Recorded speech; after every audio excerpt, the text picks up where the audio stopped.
بسم اللہ الرحمن الرحیم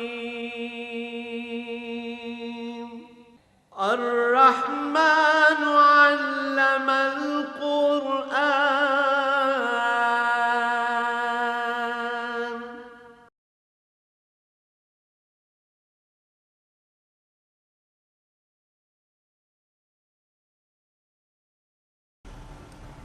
بسم اللہ الرحمن الرحیم الذین کفروا وصدوا عن سبیل اللہ اضل اعمالهم والذین آمنوا وعملوا الصالحات وآمنوا بما نزل على محمد وهو الحق من ربهم كفر عنهم سیئاتهم وأصلح بالهم ذالک بأن الذین کفروا اتبعوا الباطل وأن الذین آمنوا اتبعوا الحق من ربهم كذلك يضرب الله للناس أمثالهم اللهم سبحانك لا علم لنا إلا ما علمتنا إنك أنت العليم الحكيم مولاي صل وسلم دائما أبدا على حبيبك خير الخلق كلهم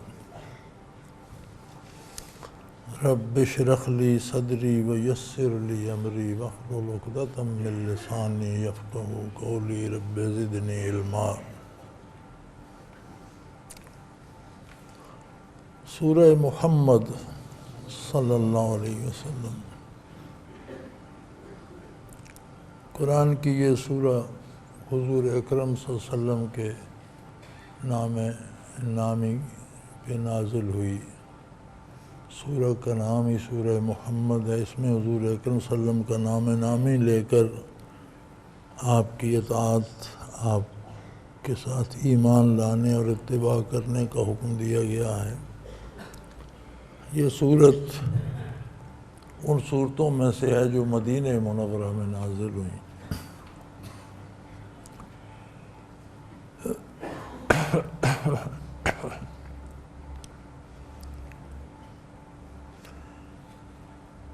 فرمایا الذین کفروا وصدوا عن سبیل اللہ اضل اعمالهم، جو لوگ انکار کی راہ اختیار کرتے ہیں اور اللہ کی راہ سے دوسروں کو بھی روکتے ہیں، ان کی نیکیاں بھی ضائع ہو جاتی ہیں۔ بعض نیکیاں ایسی ہیں جو دنیا کی ہر قوم جسے نیکی سمجھتی ہے، خواہ وہ مذہب حق کا ہے یا باطلہ ہے، کسی کی مدد کرنا، غریب کی مدد کرنا، سڑک بنوا دینا، کنویں بنوا دینا، اسپتال بنوا دینا، ایسی کاروبار میں دیانت کرنا، بہت سی ایسے اعمال ہیں جنہیں ہر کوئی نیکی سمجھتا ہے، اور کافر حالت کفر بھی بعض بھلائیاں کر گزرتا ہے۔ لیکن کفر ایک بڑی مصیبت ہے۔ اللہ کریم فرماتے ہیں جن لوگوں نے کفر اختیار کیا وہ لازماً دین کی راہ میں رکاوٹ بھی بنتے ہیں، اللہ کی راہ سے روکتے بھی ہیں۔ انسانی فطرت کا تجزیہ کیا ہے اس آیہ کریمہ نے کہ مزاجاً انسان جس کام کو پسند نہیں کرتا اور جس کو نہیں اپناتا، کوئی دوسرا کر رہا ہو تو اس سے بھی نفرت کرتا ہے، اور بس چلے تو کہتے ہیں چھوڑو یار یہ کیا کر رہے۔ اور یہ قانون برائی تک آتا ہے۔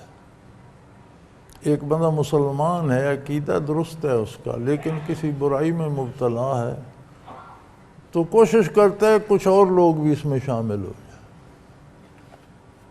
جو نہیں کرتا اسے لعن طعن کرتا ہے کہ یار تم یہ کام بھی نہیں کرتے۔ تو اگر گناہگار کوشش کرتا ہے کہ جو میں کرتا ہوں سارے لوگ وہی کریں تو کفر تو اس سے بہت بڑی مصیبت ہے۔ تو یقیناً کافر صرف خود کفر نہیں کرتا، اپنے نظریے سے، اپنی سوچوں سے، اپنے کردار سے اور بعض اوقات عملی طور پر دوسروں کو اللہ کی راہ سے روکتا بھی ہے۔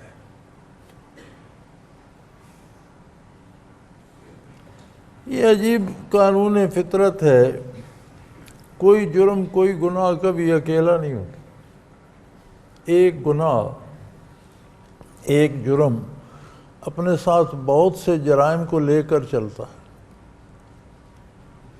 ایک بندے نے کم تولا، اب یہ گناہ تو ہو گیا، لیکن وہ جھوٹ بھی بولے گا کہ یہ پورا ہے، پھر اس پہ قسمیں بھی کھائے گا، مزید گناہ۔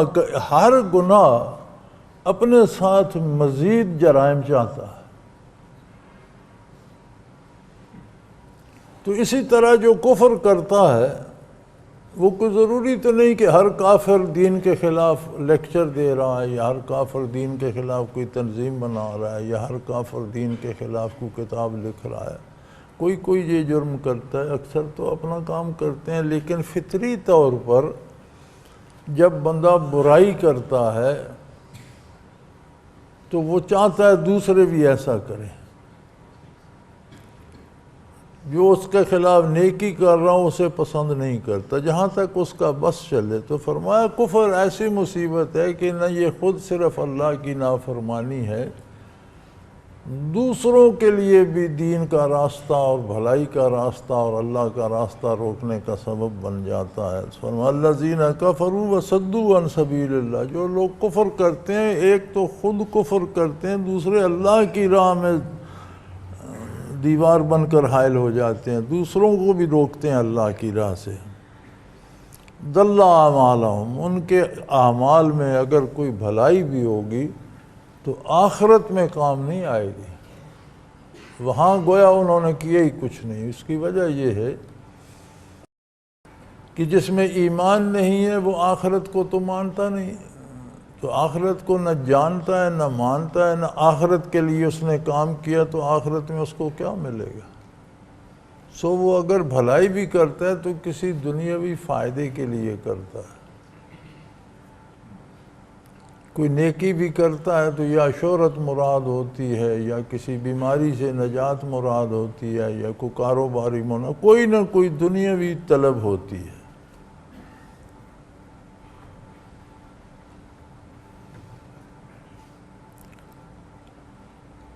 اور یہ ریت اب ہم میں بھی در آئی ہے، ہم بھی اللہ کی رضا کے لیے کم سوچتے ہیں۔ ہم بھی چاہتے ہیں کوئی وظیفہ بتاؤ نا جی، اس سے پیسے زیادہ آ جائیں، کوئی وظیفہ بتاؤ قرض اتر جائے، کوئی وظیفہ بتاؤ یہ چلا جائے، یہ ہو جائے، وہ ہو جائے۔ بھائی وظیفے سارا اتباع رسالت ایک وظیفہ ہے۔ وظیفہ کہتے ہیں اس کام کو جو عادت ثانیہ بنا، جو مستقل طور پر کرنا ہے، جو ضرور کرنا ہے، جو پکا طے کر لیا جائے کہ یہ مجھے روز کرنا ہے۔ تو آپ کی ہر ادا ایک وظیفہ ہے۔ دنیا کے کام جو اللہ کو نہیں مانتے ان کے بھی ہو رہے ہیں، صرف وظیفہ والوں کے نہیں ہوتے۔ حکومتیں بھی کر رہے ہیں، دولت بھی ان کے پاس ہے، دنیا کی بے شمار نعمتیں ان کے پاس ہیں، جو اللہ کو بھی نہیں مانتے، وہ کون سا وظیفہ کرتے؟ پچھلے کسی المرشد کے پروگرام میں میرے پاس بھی ایک سوال تھا، جی میں مقروض ہو گیا ہوں، کو وظیفہ بتائیں۔ میں نے کہا میرے پاس تو بہت اچھا وظیفہ ہے اس کا، اگر آپ کر سکیں تو دو باتوں کو خیال کریں، اپنے اخراجات اپنی حیثیت کے مطابق کر لیں۔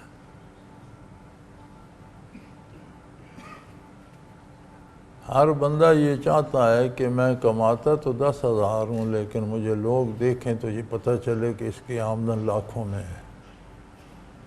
قرض لے کر کپڑے بنائے، قرض لے کر جوتے خریدے، ادھار لے کر کوئی گاڑی لے لی، اور تو اور ایک عام ایک جاہل و جڈ چرواہا وہ بھی ایک موبائل فون لیے پھرتا ہے، نہ اس کا کسی سے رابطہ، نہ کام، نہ سارا دن جنگل میں ہونا ہے۔ اب کم از کم 100 روپیہ، 150 200 روپیہ تو روزانہ وہ بھی اس میں لوڈ کراتا ہوگا، تو یہ روز کا 3000 4000 مہینے کا خرچہ اس کے کس کام کا؟ اس لیے کہ ہر ایک کے پاس ہے، میں بھی لے لوں۔ تو میں نے کہا اپنے اخراجات کو اپنی حیثیت کے مطابق رکھیں، اور دوسرا وظیفہ ہے کہ محنت کریں، مزدوری کریں، مشقت کریں، کام کریں، قرض بھی اتر جائے گا، آسودہ حال بھی ہو جاؤ گا۔ یہ دنیا عمل سے متعلق ہے۔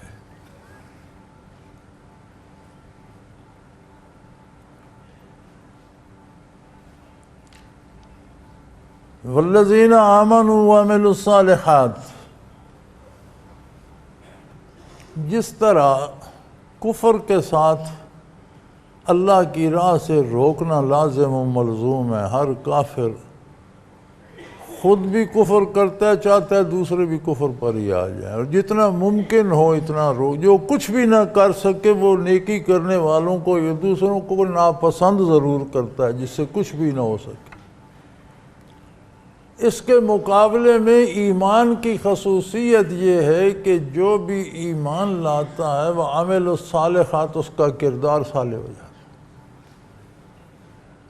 ایمان کا تقاضا بھی یہ ہے، ایمان کی پہچان بھی یہ ہے، اور ایمان کی خصوصیت بھی یہ ہے کہ جو ایمان لاتا ہے اس کا کردار جو ہے وہ سنت میں ڈھل جاتا ہے۔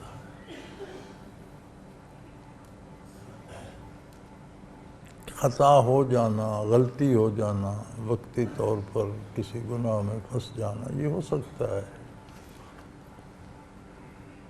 انسان ہے، اس میں بشری کمزوریاں ہیں، خواہشات ہیں، ضرورتیں ہیں، لیکن غلطی جس طرح پاؤں میں کانٹا چبھ جاتا ہے اس طرح مومن کو چبھ جاتی ہے۔ جس طرح کانٹا نکالنے کی کوشش کی جاتی ہے، وہ رجوع اللہ کرتا ہے، توبہ کرتا ہے، اس سے باز آ جاتا ہے۔ تو فرمایا والذین آمنوا، جو ایمان لاتے ہیں وعملوا الصالحات، اور نیک کام کرتے ہیں۔ ایمان کا تقاضا یہ ہے، یہ لازم و ملزوم ہے۔ وآمنوا بما نزل علی محمد صلی اللہ علیہ وسلم۔ بڑی کمال بات ہے، قرآن کریم کا انداز بیان ہے اور حق ہے۔ جو ہماری سمجھ میں آتا ہے وہ بھی حق ہے، جو ہمارے سمجھ میں نہیں آتا وہ حق ہے، ہماری سمجھ کمزور ہے، ہم نہیں سمجھ پا رہے۔ بات تو ایمان اور عمل صالح کی ہو گئی۔ اس پر یہ پھر قید لگا دی گئی وَآمَنُوا بِمَا نُزِّلَ عَلَى محمد صلی اللہ علیہ وسلم۔ طرح طرح کے ایمان ہیں، طرح طرح کے عقیدے ہیں، اللہ کے بارے، اس کی ذات اور صفات کے بارے، اعمال اور کردار کے بارے، یہ کرنا ہے، یوں کہ فرما رہی، سب جھوٹ۔ ایمان کیا ہے، اسلام کیا ہے، دین کیا ہے؟ بما نزل علی محمد صلی اللہ علیہ وسلم، جو حضور اکرم صلی اللہ علیہ وسلم پر نازل ہوا اور جو حضور نے فرمایا اس کو ماننا ایمان ہے۔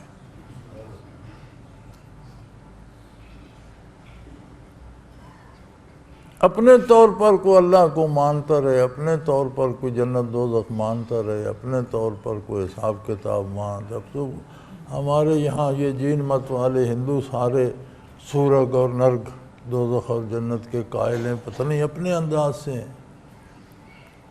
ایک مہادیو، ایک بڑا دیوتا جو خدا ہے اسے مانتے ہیں، وہ اپنے طور پر مانتے ہیں۔ قید یہ ہے کہ جس طرح حضور منواتے ہیں صلی اللہ علیہ وسلم اس طرح مانا جائے۔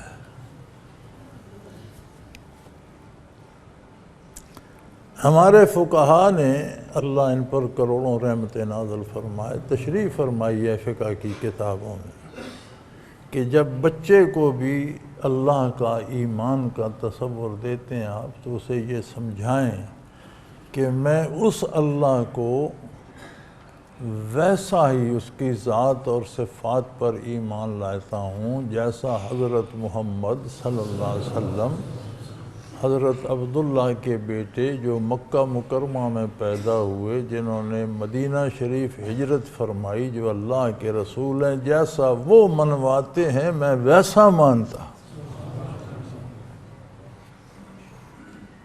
اس کے علاوہ مانا تو نہ مانا، کچھ نہیں مانا۔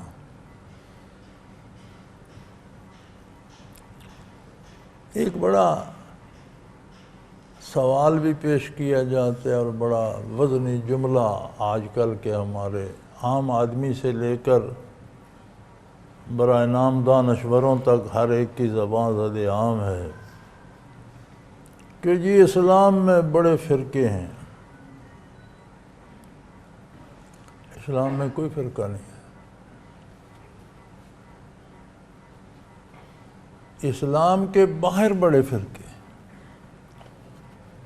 اسلام ایک سیدھا راستہ ہے۔ وَآمَنُوا بِمَا نُزِّلَ عَلَى محمد صلی اللہ علیہ وسلم، جو حضور پر نازل ہوا، جو حضور نے تعلیم فرمایا، اس پر یقین رکھتے ہیں، یہ اسلام ہے۔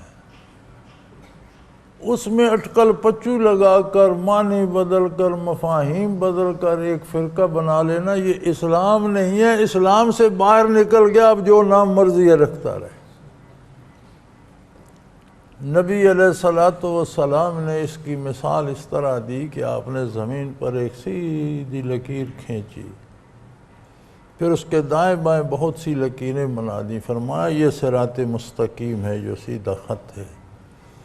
اس میں سے یہ جو دائیں بائیں نکل رہے ہیں، یہ سب شیطان کے راستے ہیں۔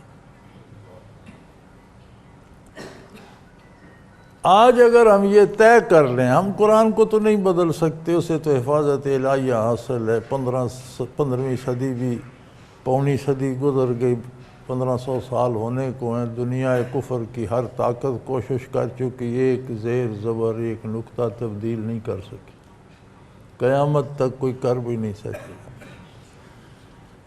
لیکن جب ہم قرآن کی تشریح کرتے ہیں، قرآن کے معنی بیان کرتے ہیں، قرآن کو دوسری زبانوں میں ڈھالتے ہیں،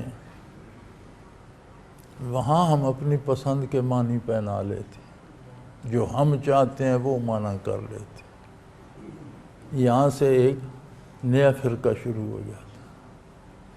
اور آپ دیکھ لیں جتنے فرقے بنے، ہر فرقہ قرآن کی بات کرتا ہے۔ تو یہ کیسے پتہ چلے گا کہ اصلی اور حقیقی معنی کون سا ہے؟ یہ جو مختلف فرقوں والے کر رہے ہیں، اس کی کیا حیثیت ہے؟ تو قرآن نے اس کا جواب دے دیا، بما نزل علی محمد، جو ترجمہ حضور نے فرمایا، جو تفسیر حضور نے فرمائی، جو صحابہ کرام نے سنی سمجھی، پھر حضور کے روبرو اس پر عمل کیا، حضور نے تصدیق فرمائی کہ یہی مراد تھا، یہ کام اسی طرح سے کرنا تھا۔ اگر سارے اس معنی پہ متفق ہو جائیں تو کوئی فرقہ رہتا ہے؟ اپنے اپنے معنی چھوڑ دیں، ہر فرقہ قرآن کی اس تفسیر پہ، اس معنی پہ آ جائے جو حضور اکرم صلی اللہ علیہ وسلم نے سمجھایا اور صحابہ نے سمجھا، اور آپ صلی اللہ علیہ وسلم کے روبرو دنیا میں اس پر عمل کیا، جنگیں بھی کیں، صلح بھی کی، شادیاں بھی کیں، جنازے بھی پڑھے، دوستیاں بھی کیں، دشمنیاں بھی کیں، کاروبار بھی کیے، عدالتیں بھی لگائیں، جرائم بھی ہوئے، ان پر سزائیں بھی ہوئیں، مالی معاملات بھی ہوئے، کاروبار بھی، تجارت، سارا معاملہ، پوری سلطنت چلتی رہی نا۔ اگر ہم آج وہ معنی سارے فرقے اپنے معنی چھوڑ کر وہ اپنا لیں تو کوئی فرقہ رہتا ہے باقی؟ اس کا مطلب ہے اسلام میں کوئی فرقہ نہیں۔ اور جو کوئی دائیں نکل گیا، کوئی بائیں نکل گیا، اب اسلام تو ان کا ٹھیکیدار نہیں ہے، ان کا ذمہ دار نہیں ہے۔ فرقے اگر ہیں تو اسلام سے ہٹ کر ہیں۔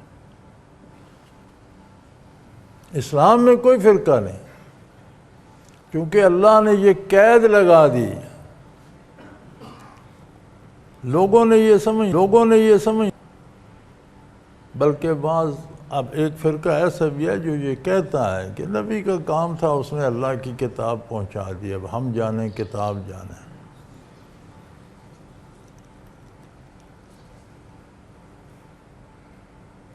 یہ اللہ کی کتاب ہے، یہ میرا اور آپ کا خط نہیں ہے کہ اس میں محض الفاظ ہوں اور کیفیات نہ ہوں۔ یہی ابجد الف بے جیم دال جو ہے، یہی ایک جاہل آدمی بھی لکھتا ہے، انہی حروف سے ایک ادیب بھی ایک خط لکھتا ہے۔ جاہل نے اپنی ضرورت بیان کی، اپنے حالات بیان کیے، اس نے اپنے کیے، بات تو ایک ہی ہے، لیکن عبارت پڑھ کر کتنا فرق لگتا ہے، کتنا فرق محسوس ہوتا ہے۔ جو ایک ادیب و دانشور لکھتا ہے اس میں کیفیت ہوتی ہے، اگر کوئی غم کی بات ہے تو بندہ دکھی ہوتا ہے، خوشی کی بات ہے تو خوشی جاہل جو لکھتا ہے غم کی بات بھی لکھے تو ہنسی آ جاتی ہے۔ وہ کسی نے خط لکھا تھا نا اپنے فوجی والد کو کہ ہم خیریت سے ہیں، آپ کی خیریت مطلوب ہے، نیک چاہتے ہیں، بابا جی کی ٹانگ ٹوٹ گئی ہے، گائے چور لے گئے ہیں، مکان کی چھت گر گئی ہے، امی کو بخار ہے، باقی سب خیریت ہے، باقی بچہ کیا جو خیریت ہے۔ تو اب اس نے بات تو دکھ کی لکھی، لیکن جس نے سنی وہ ہنسا۔ یہ عجیب بات نہیں ہے کہ بات تو دکھ کی ہے، یہ اس لکھنے والے میں جو اہلیت و استعداد، اب اسے کوئی دانشور یا ادیب لکھتا تو سننے والے کے آنسو چھلک پڑتے۔ ایک شاعر وہی مضمون شعر میں کہہ دیتا ہے تو اس کی تاثیر بدل جاتی ہے، وہ زیادہ مؤثر ہو جاتا ہے۔ جب کوئی بات اللہ ارشاد فرماتا ہے اس میں کیوں تاثیر نہیں ہوتی؟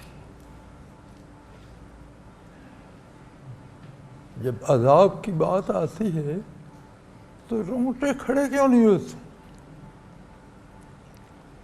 جب اس کی عطا کی بات آتی ہے تو دل خوش کیوں نہیں ہوتا؟ کیا کلام الہی میں تاثیر نہیں ہے یا ہم اس سے دگرے؟ پھر اس کا جو مفہوم نبی کریم صلی اللہ علیہ وسلم بیان کریں گے وہ تو کامل و اکمل ہوگا اور اس میں وہ تاثیر موجود ہوگی۔ جب اس سے ہٹ کر ہم خود کوئی معنی پہنائیں گے اس میں وہ تاثیر نہیں ہوگی، وہ وہی خط ہوگا کہ باقی سب خیریت۔ تو میرے بھائی، قرآن نے یہ پابندی لگا دی کہ آپ کہتے ہو ہم قرآن کو مانتے ہیں، ویسا مانتے ہو جیسا حضور منواتے ہو؟ وہ مفہوم مانتے ہو جو حضور نے ارشاد؟ اگر نہیں تو پھر کوئی نہیں مانتے، اپنی طرف سے معنی گھڑ لیے تو کوئی نہیں مانتے۔ وَآمَنُوا بِمَا نُزِّلَ عَلَى محمد صلی اللہ علیہ وسلم، لیکن اب پیچھے آمنوا وعملوا الصالحات آ گیا، دوبارہ آمنوا کی قید لگانے کی کیا ضرورت تھی؟ یہ اس سے پہلے آمنوا کی وضاحت کر رہا ہے کہ کیا مانا، کیسے مانا۔ رب تو سب کا ہے، رب کا کلام ہے، سب اس کے بندے ہیں، اب اسے جو چاہے مانا دے، فرمایا نا وہ مانا ہوگا جو نبی کریم صلی اللہ علیہ وسلم نے سمجھایا، اور اس پر عمل کا وہ طریقہ ہوگا جو حضور نے بتایا۔ ایمان سے بیٹھ کر سوچیں کہ اگر جتنے فرقے مسلمانوں کے اسلام کے نام پر بنے ہوئے ہیں یہ سارے اس بات میں متفق ہو جائیں تو کوئی فرقہ رہتا ہے؟ اس لیے کہا جاتا ہے کہ اسلام میں کوئی فرقہ نہیں۔ یہاں جو جتنا باہر نکلتا گیا، کسی نے سر باہر نکال لیا، کسی نے بازو باہر نکال لیا، کسی نے ٹانگیں باہر نکال لی، جو جتنا باہر نکلتا گیا اتنا ایک کلٹ بنتا گیا، ایک فرقہ بنتا گیا۔ اور ایسا کیوں مانا جائے جیسا حضور منواتے ہیں؟ اللہ کی کتاب ہے، اللہ کی مخلوق ہے، ہر کوئی اپنی سوا، اللہ نے ہر ایک کو علم دیا ہے، شعور دیا ہے، عقل دی ہے، سوچ دی ہے، سمجھ دی ہے، ہر کوئی سمجھ لے فرمایا نہیں۔ جو اس کا مفہوم حضور فرماتے ہیں، اس پر جو عمل کا طریقہ حضور بتاتے ہیں، وَهُوَ الْحَقُّ مِن رَبِّهِمْ، اللہ پروردگار کی طرف سے وہی حق ہے۔ چونکہ وہ مفاہیم قرآن بھی اسی طرح حضور پر نازل ہوتے ہیں جس طرح قرآن نازل ہوتا ہے۔ مَا يَنطِقُ عَنِ الْهَوَىٰ إِنْ هُوَ إِلَّا وَحْيٌ يُوحَىٰ، آپ اپنی طرف سے کچھ نہیں کہتے، وہ بھی وحی الہی ہوتی ہے۔ ساری حدیث بھی وحی الہی ہے، اسے وحی غیر مطلب کہتے ہیں، یعنی اس کی تلاوت نہیں ہوتی قرآن کی طرح، لیکن وہ وحی ہے۔ قرآن وحی مطلب ہے جس کی تلاوت کی جاتی ہے۔ اور یہ بھی حضور نے حد فاصل رکھی کہ یہ قرآن ہے، یہ حدیث ہے۔ قرآن کی وحی کا حضور کے علاوہ کوئی دوسرا گواہ نہیں ہے کہ میں بھی سن رہا تھا یہی وحی ہے، یہ بھی حضور نے یاد رکھی۔ فرمایا اس طرح ماننا اس لیے ضروری ہے کہ پروردگار عالم کو وہی انداز قبول ہے جو حضور نے فرمایا، اس کے علاوہ کوئی اس کی بارگاہ میں قبول نہیں ہے۔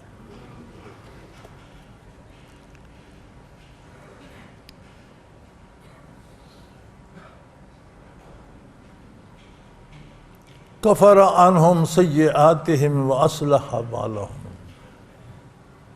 جو یہ کر لیتا ہے اس طرح سے ایمان کی اصلاح کر لیتا ہے جس طرح حضور منواتے ہیں، کردار اس سانچے میں ڈھال لیتا ہے۔ کفر عنہم سیئاتہم، ان سے جو خطا یا بھول چوک یا غلطی ہو جاتی اللہ اس سے درگزر فرماتا ہے، ان کے گناہ معاف کر دیتا ہے، ان کی خطائیں بخش دیتا ہے۔ وَأَصْلَحَ بَالَهُمْ، ان کا حال سنوار دیتا ہے، وہ دنیا ہو یا آخرت ہو، وہ دنیاوی معاملات ہوں یا دینی معاملات ہوں، وہ مادی معاملات ہوں یا روحانی معاملات ہوں، وہ دنیا کا مال و دولت ہو یا آخرت کا سیم و ظہر ہو، ہر طرح سے ان کے معاملات درست فرمانے۔ کسی اور وظیفے کی ضرورت رہ جاتی ہے؟ جب سارے معاملات ایک کام کرنے سے سدھر جاتے ہیں، ہمارے معاملات ہیں، نہ ذاتی پریشانیاں ہیں، اولاد ہے، روزگار ہے، کاروبار ہے، ملازمت ہے، صحت ہے، بیماری ہے، بہت سے معاملات ہیں۔ اللہ نے قید نہیں لگائی، فرمایا سارے کام درست کر دیتا، سب ٹھیک کر دیتا۔ اصلح بالہم، ان کے سارے امور سنوار دیے جاتے ہیں۔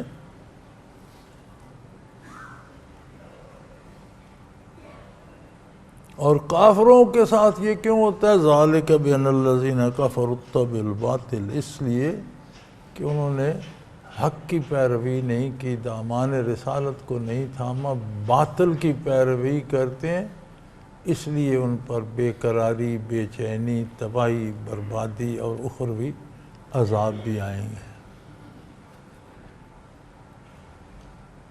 اور مومن وَأَنَّ الَّذِينَ آمَنُوا اتَّبِعُوا الْحَقَّ مِن رَبِّهِمْ، اور مومن جو اس کے پروردگار کی طرف سے حق ہے اس راہ پہ چلتا ہے، اس کو مانتا ہے، اس پر عمل کرتا ہے، تو ظاہر ہے دونوں کے نتائج مختلف ہوں گے۔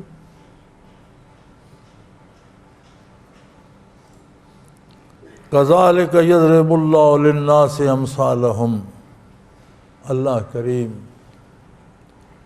اپنی مخلوق کے لیے انسان، للناس، ناس کہتے ہیں اولاد آدم کو، آدم علیہ السلام کی ساری اولاد آدم کے لیے اللہ کریم مثالیں دے کر، تاریخی واقعات بتا کر کردار کے نتائج واضح فرماتا ہے۔ یہ اللہ کا احسان ہے مخلوق پر، اولاد آدم پر، کہ ان پر بر وقت ہر چیز کی وضاحت کر دی جاتی۔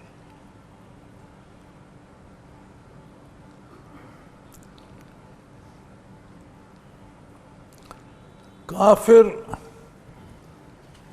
کفر میں تو رہا، لیکن اگر کافر اسلام کو مٹانے پہ آ جائے، اسلامی ریاست پہ چڑھ دوڑے، مسلمانوں کی طرف حملہ آور ہو جائے، تو فرمایا فَإِذَا لَقِيتُمُ الَّذِينَ كَفَرُوا فَضَرْبَ الرِّقَابِ،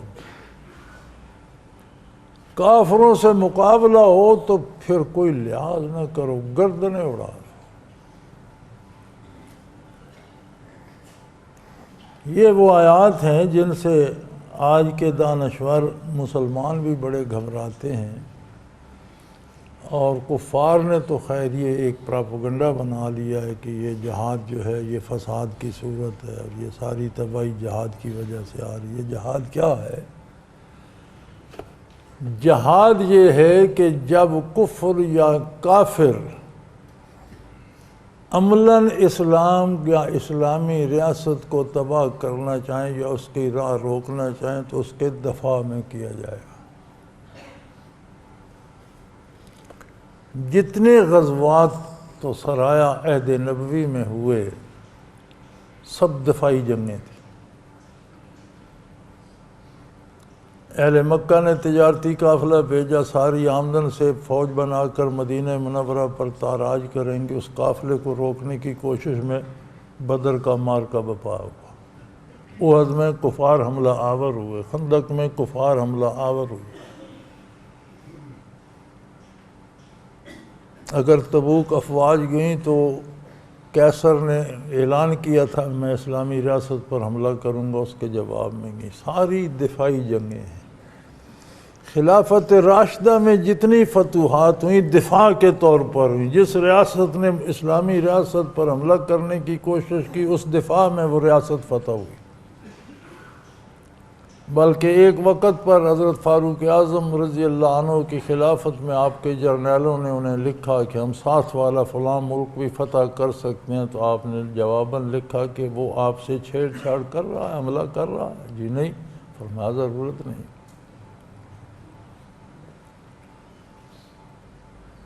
اللہ نے ہر ایک کو اجازت دی ہے جس دین پہ جس عقیدے پہ رہنا چاہتا ہے۔ ہاں اسلامی ریاست پہ چڑھ دوڑے ضرور دفاع ہوگا، دفاع میں ہلاک ہوں، ریاست کھو بیٹھیں، وہ الگ بات۔ خلافت راشدہ میں بھی جتنی جنگیں لڑیں گئیں تاریخی طور پر، ایک دفعہ مجھ سے ایک فوجی افسر کہنے لگے کہ یہ تاریخ بتاتی ہے جس قوم کے پاس طاقت ہوتی ہے وہ چڑھ دوڑتی ہے، جب مسلمانوں کے پاس طاقت تھی انہوں نے بھی دنیا فتح کی۔ میں نے کہا آپ نے سمجھنے میں ٹھوکر کھائی ہے۔ مسلمانوں نے جتنے علاقے فتح کیے وہ دفاعی جنگ تھی۔ جس ریاست نے اسلام پر حملہ کرنے کا سوچا اس کا جواب دیا گیا، اور اس کے بدلے میں اگر وہ ریاست کھو بیٹھے تو یہ الگ بات ہے۔ جس نے اسلام اور اسلامی ریاست سے نہیں چھیڑا مسلمانوں نے اس کو نہیں چھیڑا۔ مسلمان کافروں کی طرح چڑھ نہیں دوڑے جس طرح آج کی کافر ریاستیں دنیا میں فساد بپا کیے ہیں۔ پھر اسلام نے جنگ کی بجائے فلسفہ جہاد دیا۔ جہاد جنگ سے بالکل الگ چیز ہے، جس کی پہلی شرط تو یہ ہے کہ جو آپ کو نہیں چھیڑتا اسے آپ چھیڑ نہیں سکتے۔ جو اسلام پر، اسلامی نظریات پر، اسلامی ریاست پر حملہ آور ہوتا ہے اس کا دفاع کیا جائے گا، اور دفاع بے جگری سے کیا جائے گا۔ پھر دفاع اس طرح کیا جائے گا کہ گردنیں کاٹی جائیں گی، پھر کوئی اس میں نرمی نہیں ہوگی، پوری شدت سے دفاع کیا جائے گا۔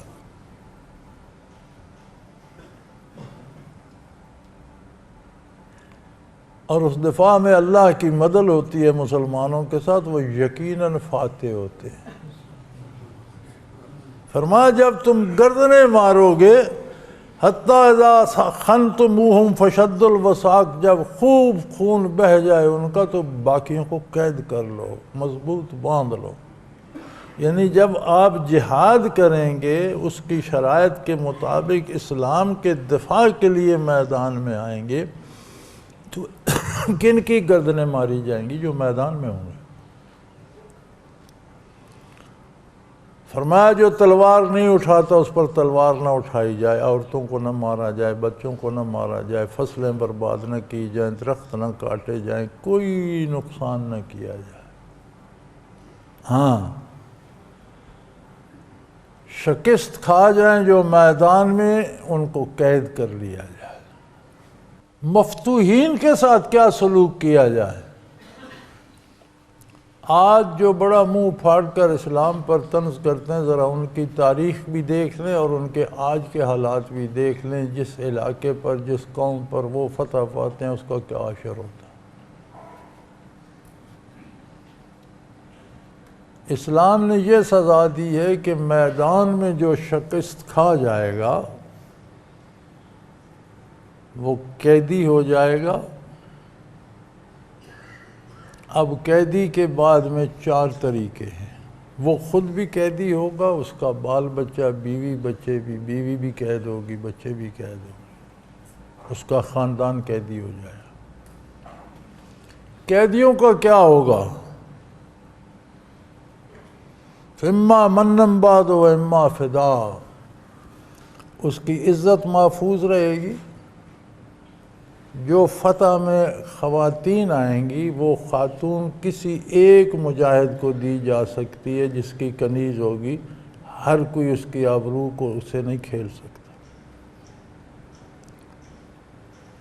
جو ممکن لباس ہے اسے دیا جائے گا، جو ممکن غذا ہے دی جائے گی، جو کام غلام نہیں کر سکتا اس سے وہ نہیں کرنے کا نہیں کہا جائے گا۔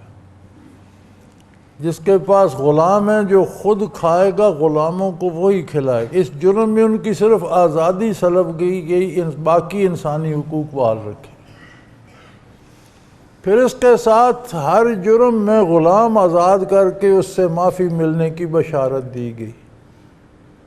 چنانچہ مسلمانوں نے دھڑا دھڑ غلام آزاد کیے، بلکہ عہد فاروقی تک کوئی غلام نظر نہیں آتا تھا، آزاد ہو گئے تھے۔ جو عورتیں کنیز بنیں گی، جس کی کنیز ہے اس ایک پر حلال ہوگی، باقیوں پر نہیں، اس کی عزت محفوظ رہے گی۔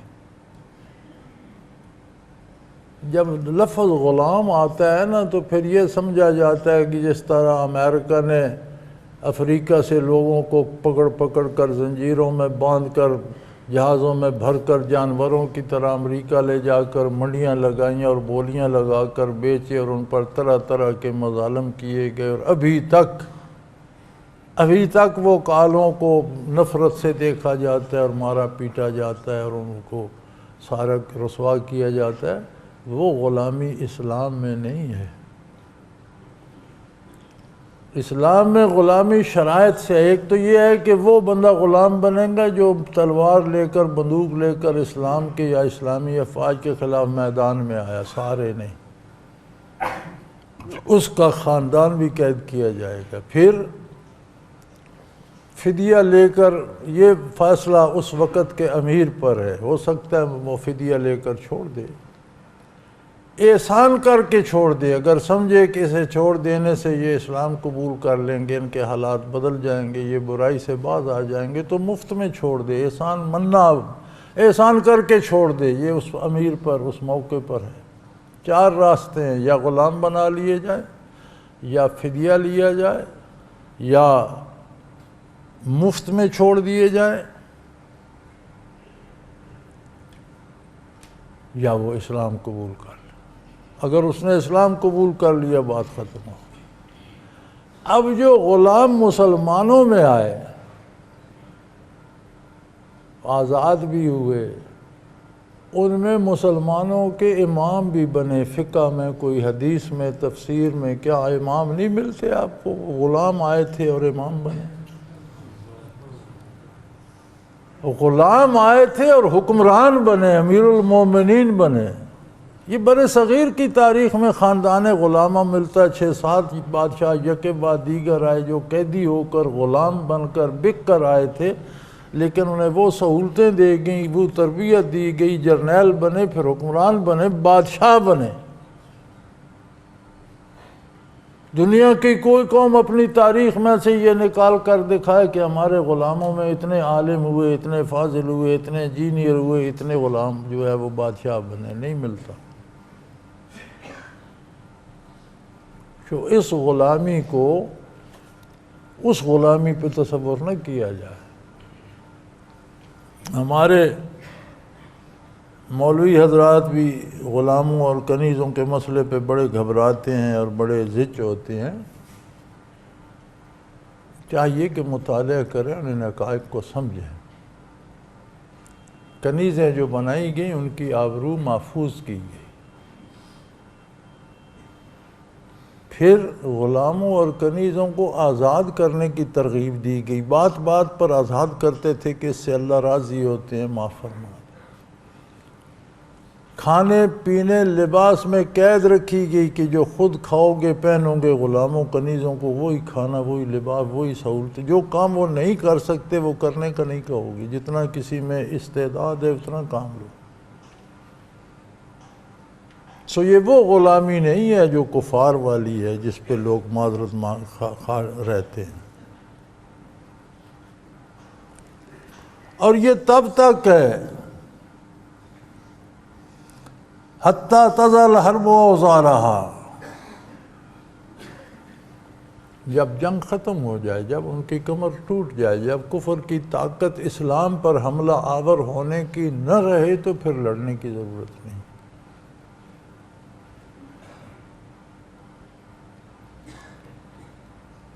10 سالہ مدنی حیات طیبہ میں 84 کے قریب جنگیں ہیں، غزوات و سرایاں ہیں، جن میں حضور نے بنفس نفیس شرکت فرمائی، انہیں غزوہ کہتے ہیں، اور جو کسی کو امیر بنا کر حضور نے بھیجا اسے سریہ کہتے ہیں۔ ان میں معرکہ بدر و احد سے لے کر آخر تک، بلکہ جب حضور کا اس دنیا سے آپ نے پردہ فرمایا اس وقت بھی لشکر اسلامی سرحد پر جانے کو تیار تھا، جو رک گیا اور پھر حضور کے وصال اور کفن دفن سے فارغ ہونے کا پھر وہ لشکر گیا۔ ان 84 جنگوں میں کتنی مخلوق ماری گئی؟ کوئی 1400 کے قریب کافر ہلاک ہوئے اور 200 کے لگ بھگ مسلمان شہید ہوئے 84 جنگوں۔ بندے مارنا مقصد نہیں تھا، باطل کو روکنا مقصد تھا، قتل و غارت گری مقصد نہیں تھی، کفر کا راستہ روکنا اور اسلامی ریاست کا دفاع مقصود تھا۔ اور اسی طرح دیکھ لیں، جتنے علاقے مسلمانوں نے فتح کیے، کسی عورت کی چیخ، کسی بوڑھے کی آہ، کسی بچے کے آنکھوں تاریخ میں نظر آتے۔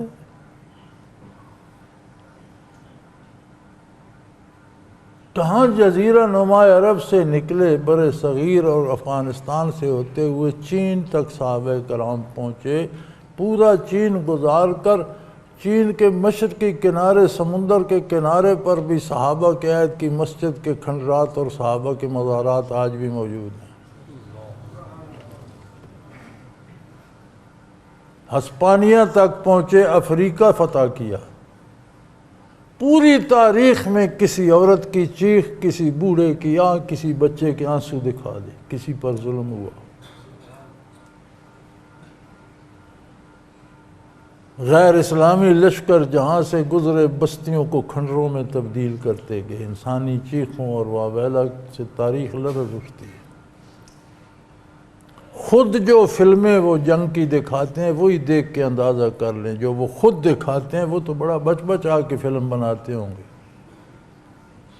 اس کے باوجود کتنے مظالم ہوتے ہیں۔ اور پھر یہ موازنہ کیا جاتا ہے اسلام میں غلام ہیں، کنیزیں ہیں۔ بھئی یہ وہ غلام اور کنیزیں نہیں ہیں جو باقی غیر اسلامی طاقتیں بناتی ہیں۔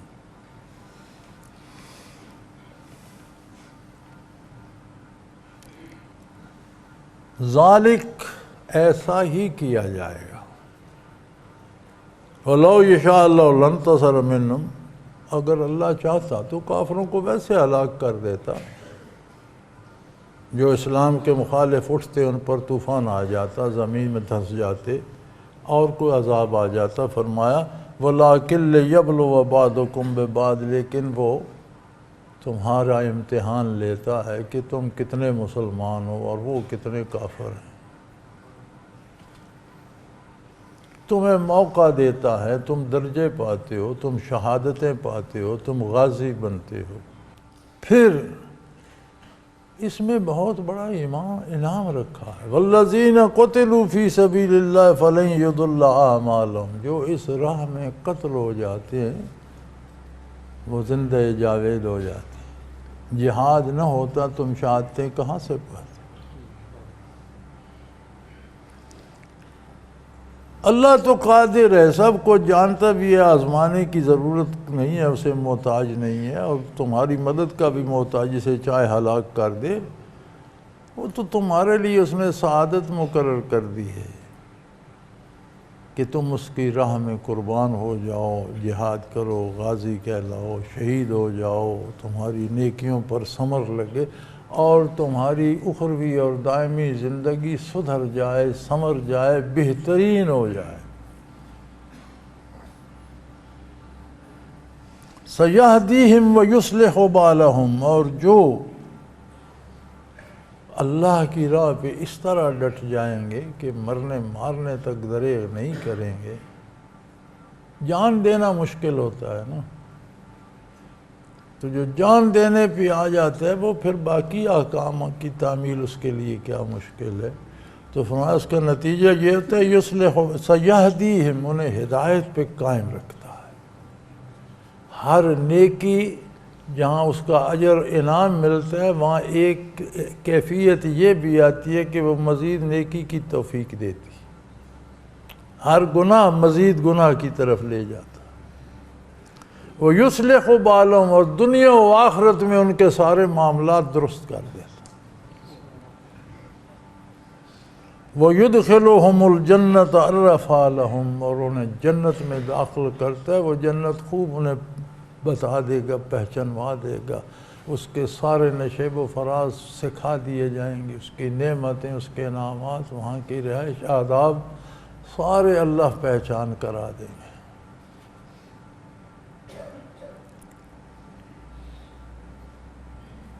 آگے وظیفہ بتایا ہے قرآن نے، اللہ نے. کیا وظیفہ ہے؟ یا ایھا الذین آمنوا ان تنصروا اللہ.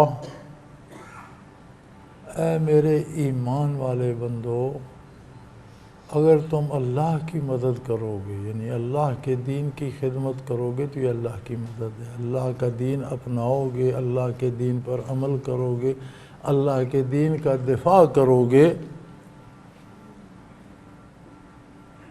ینصرکم، وہ تمہاری مدد کرے گا، سارے کام تمہارے کرے گا، تمہاری مالی، جانی، اولاد، کاروبار، موت، زندگی، موت، ما بعد ہر جگہ تمہاری مدد کرے گا.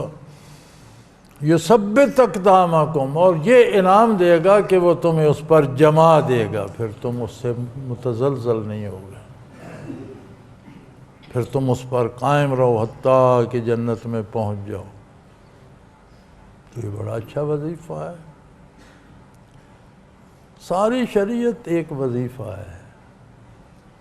شریعت مطہرہ میں خود کو ڈال لو، سارے معاملات اللہ وعدہ کرتا ہے میں ٹھیک کر دوں گا، بات ختم ہو گئی. اور کیا چاہیے پھر؟ ایک ایک کام کے لیے وظیفے کرنے کی کیا ضرورت ہے؟ ایسا وظیفہ کیوں نہ کیا جائے سارے سدھر جائیں.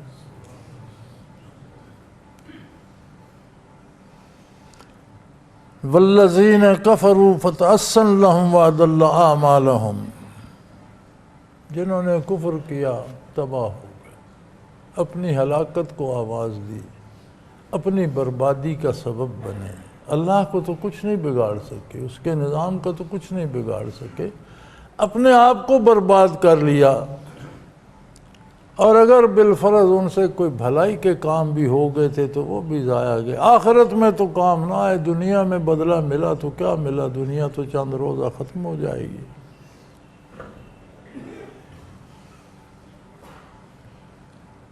افلم یسیروا فی الارض فینظروا کیف کان عاقبۃ الذین من قبلہم. یہ لوگ روئے زمین پہ پھرتے ہیں پہلی قوموں کے آثار دیکھتے ہیں، کتنے کتنے عظیم سلطنتیں، ریاستیں، کتنے کتنے بڑے قلعے اور کتنی کتنی بڑی عمارتیں اور محلات اور فوجیں اور لو لشکر اور خزانے. کفر پر جب رہے دمر اللہ علیہم، اللہ نے انہیں برباد کر دیا، تباہ کر دیا، نشان تک مٹا دیے. آج ان کے کھنڈرات عبرت کا سبب بنے ہوئے.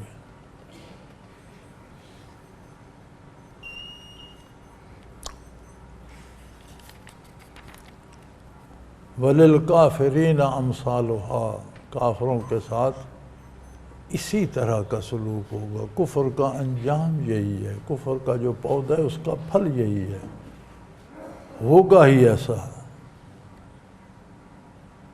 اور بنیادی بات یہ ہے ذَلِكَ بِأَنَّ اللَّهَ مَوْلَى الَّذِينَ آمَنُوا، جو ایمان لے آتا ہے اس کا مالک اللہ ہے. اب مالک اپنے مملوک کا ہر طرح دھیان رکھتا ہے، کھانے پینے، لباس، تعلیم، صحت، اٹھنے بیٹھنے کا ایک مالک ہے اس کا. وہ غنی ہے، محتاج نہیں ہے، اس کا پورا خیال رکھتا ہے. والکافرین وان الکافرین لا مولا لهم، کافروں کا مالک ہی کوئی نہیں. کافر تو دنیا میں ذلیل و رسوا ہوں گے، موت میں ذلیل ہوں گے، آخرت میں، کیونکہ انہوں نے مالک کا در چھوڑ دیا. اور کوئی ایسا ہے نہیں جو مخلوق کا مالک ہو. خود باقی ساری دنیا خود مخلوق ہے، وہ مخلوق کی مالک کیا بنے؟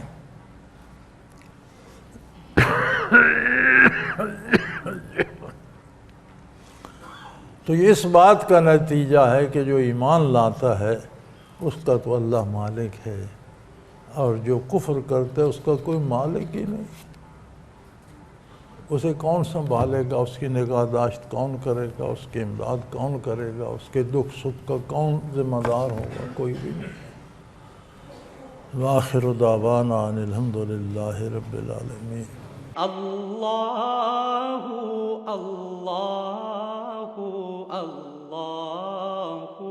اللہ اللہ اللہ اللہ اللہ اللہ.